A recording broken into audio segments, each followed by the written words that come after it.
అనేక మంది మొత్తం తెలంగాణ రోడ్డు మీదకి వచ్చి పోరాటం చేసినటువంటి తరుణంలో ఆనాటి కాళోజీ నుంచి బందగి చాకలేలమ్మ దొడ్డి కొమరేల నుంచి నిన్నటి వరకు బలిదానాలు అవుతున్నటువంటి అమరవీరుల వరకు లేదా ఈ ఉద్యమ తరుణంలో అనేక రకాలైనటువంటి కళాకారులు, కవులు, రచయితలు వ్యాసాలు, పుస్తకాలు, పాటలు, ప్రసంగాలు చెప్పినట్టుగా లేదా ఇదే వేదికగా ఇక్కడే కూర్చొని ఇప్పటికీ 116వ వారం, అందులో ఒక్కొక్క అంశం గురించి 2 వారాలు పెట్టుకున్నటువంటి కొన్ని సినిమా డాక్యుమెంటరీలు పెట్టుకున్నటువంటి చర్చలు తీసేసిన 100 సమస్యలు ఇదే వేదిక మీద మనందరం మాట్లాడుకొని ఉన్నాం. ప్రమోద్ రెడ్డి గారిని వేదికపైకి రావాల్సిందిగా ఆహ్వానిస్తున్నాం. Please welcome sir. అక్కడ కూర్చోండి.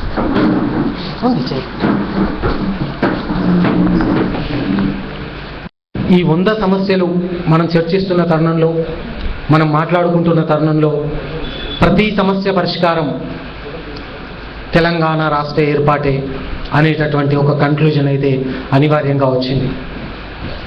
ఆ రాష్ట్రం మరి ఏర్పడుతున్నటువంటి తరుణంలో మళ్ళీ సంపూర్ణ తెలంగాణ, విభిన్నమైనటువంటి ఆంక్షలతో కూడినటువంటి తెలంగాణ వచ్చింది. హైదరాబాద్ ఉమ్మడి రాజధానిగానే ఉంది. తెలంగాణ ప్రజలు మొత్తం ముక్త కంఠంతో వ్యతిరేకించినటువంటి పోలవరం ప్రాజెక్టు, ఆదివాసులను నిర్వాసితులను చేస్తున్నటువంటి ప్రాజెక్టు,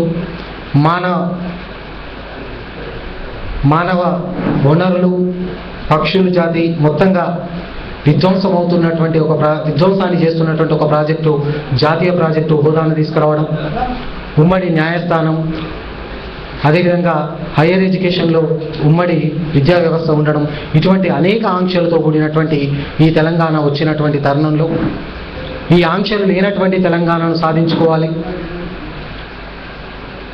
అనేటటువంటి డిమాండ్, బంగారు తెలంగాణ రావాలనేటటువంటి డిమాండ్, తెలంగాణను పునర్నిర్మించుకోవాలనేటటువంటి వాదన, తెలంగాణ పునర్నిర్మాణం కాదు పునర్జీవనం అనేటటువంటి మరొక వాదన కాదు. ఇది వినిర్మాణాన్ని మనం చేయాల్సినటువంటి అవసరం ఉంది. మొత్తాన్ని ఏదైతే తెలంగాణ రచయితల వేదిక లేదా సింగిడి వినిర్మాణం అనే ఆ రోజు మిలియన్ మార్చ్లో జరిగినటువంటి దాన్ని కవితల రూపంలో, వ్యాసాల రూపంలో వేసినటువంటినట్టుగా మళ్ళీ వినిర్మాణాన్ని మనం ఎత్తుకోవాలనేటటువంటి అవసరం ఉంది అనేటటువంటి వాదన ఒకటి వస్తుంది. నవ తెలంగాణ నిర్మాణం అనేటటువంటి పదాలు వచ్చినాయి, నూతన తెలంగాణ అనేటటువంటి పదాలు వచ్చినాయి. ఏదేమైనా ఈ తెలంగాణలో ఉన్నటువంటి యావత్ ప్రజానికం ఏ తెలంగాణ కోసమైతే తమ ప్రయోజనాలు వెతుక్కున్నారో, తమ బతుకును వెతుక్కున్నారో, తమ బతుకు ఇట్లా కాదు తెలంగాణ వస్తే ఇంకో తీరుగా ఉండాలని ఏదైతే కోరుకున్నారో ఆ తెలంగాణ కావడానికి ఈ భవిష్యత్తు ఎట్లా ఉండాలి అనేటటువంటిది విద్యార్థులు, ఉద్యోగులు, సకల జనులే కాకుండా కేబుల్ ఆపరేటర్ల సంఘం, రీఛార్జ్ కార్డులు చేసినటువంటి వాళ్ళు సంఘం, ఇట్లా చివరకు బాలల జేఏసీ కూడా సంపద ఆధ్వర్యంలో ఒక చిన్నపిల్లలకు చెందినటువంటి బాలల జేఏసీ కూడా ఏర్పడింది. ఇన్ని సంఘాలు, ఇంతమంది వ్యక్తులు, ఇన్ని వర్గాలు వాళ్ళ భవిష్యత్తును రేపు తెలంగాణలో వెతుకుంటున్నాయి.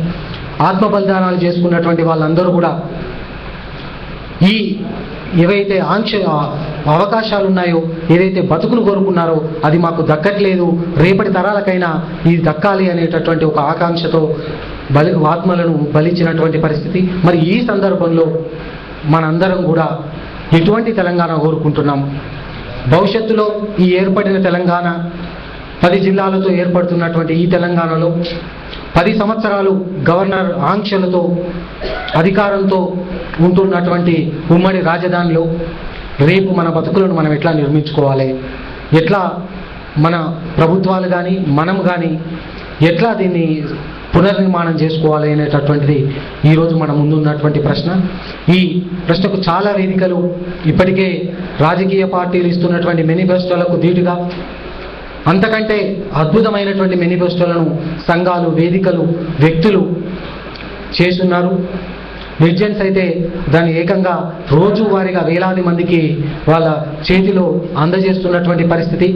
ఈ పరిస్థితుల్లో మరి మేనిఫెస్టోలు ఏం చెబుతున్నాయి, రేపటి తెలంగాణ ఎట్లా ఉండాలని తెలియజేస్తున్నాయి అనేటటువంటి ఈ చర్చ ప్రధానంగా జరగాల్సినటువంటి అవసరం ఉంది. ఈ విషయాలన్నింటినీ కూడా ఈరోజు చర్చలో మనం చర్చించాలనుకున్న ఉద్దేశంతో తెలంగాణ రిసోర్స్ సెంటర్ ఈ చర్చను ప్రారంభించడం జరుగుతుంది. ఈ చర్చా వేదికకు అధ్యక్షత వహించవలసిందిగా, ఈ చర్చను ఒక అద్భుతమైనటువంటి కార్యాచరణ రూపం తీసుకెళ్లేటటువంటి చర్చగా నడిపించవలసిందిగా ప్రొఫెసర్ శ్రీ సుజాత సురపల్లి గారిని కోరుతూ వారికి మైక్ అందిస్తున్నారు.